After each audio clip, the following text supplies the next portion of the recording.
you've been a victim of, almost a victim of the casting couch. You said at one point in your career, you were very, I don't know where you were at in your career, some producer invited you to his house. It was my first audition ever. Oh my God. I had just turned 19. I might have still been 18. I had never been out for an audition.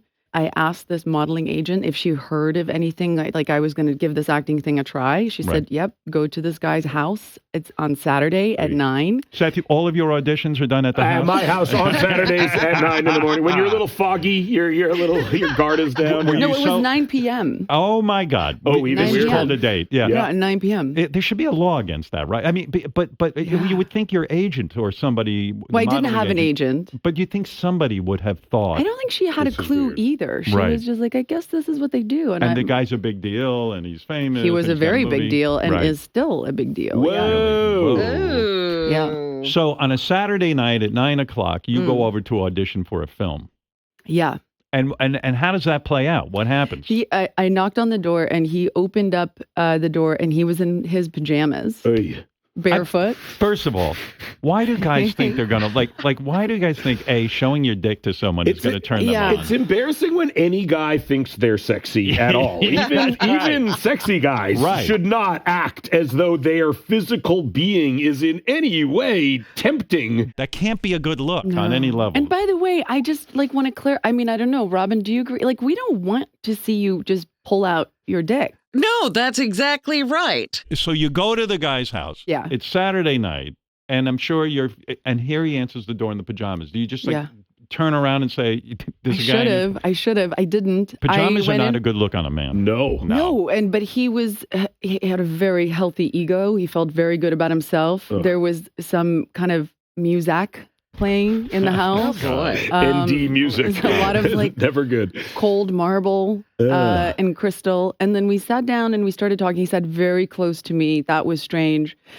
The drinking bothered me. I was like, doesn't feel right. I kept kind of saying, as he was asking me questions about me, I said, I've never done this. So just tell me, I have these pages. Do you want me to read these pages? And he was like, no. We're just gonna talk. Ugh. And then at one point he put his hand on my knee. And that's when I just went, ooh.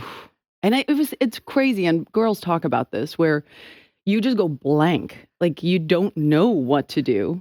But I left. I don't even know how I got out of the house, but I left and That's amazing. That driving because it would have ended really badly. But I was driving my Ford Fiesta that I was renting up Laurel Canyon. And I was so angry with myself that I didn't say something. You know, I was like, why? I'm not that kind of girl. Like, why did I not tell him to go fuck himself? Like, it made me so angry. You know why? Because in the moment, if you're a decent human being, even you can't believe what's happening to you. Yeah. And you feel like you should be polite. Yeah.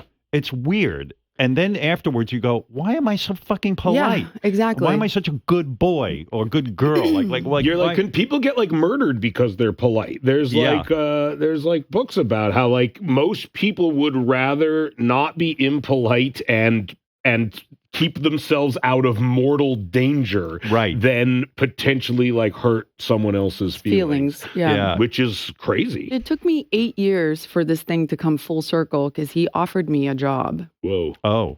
And I went purely just to have my moment where he said, nice to meet you. And I said, no, we've met before. Whoa. And he had no recollection of it. And his producing partner was standing right next to him. And he was embarrassed. Which, by the way, it shows you how many women he did it to. He doesn't even remember. It was not a one-off. That's insane. That is insane. The numbers. So you mean literally he now you're famous. Yeah, had no idea. I want to get Charlize Theron in a movie. Yeah. You walk in and you finally said, no, you met me and here's what happened. And I went down the list. I said it was at 9 p.m. on a Saturday at your house. You were wearing pajamas. I went down the list. Oh, wow. I had my moment. What did he say? He said, wow, I do not remember that. I bet you he doesn't. Yeah, right. I don't remember that. Conveniently, I forgot. Oh, my God.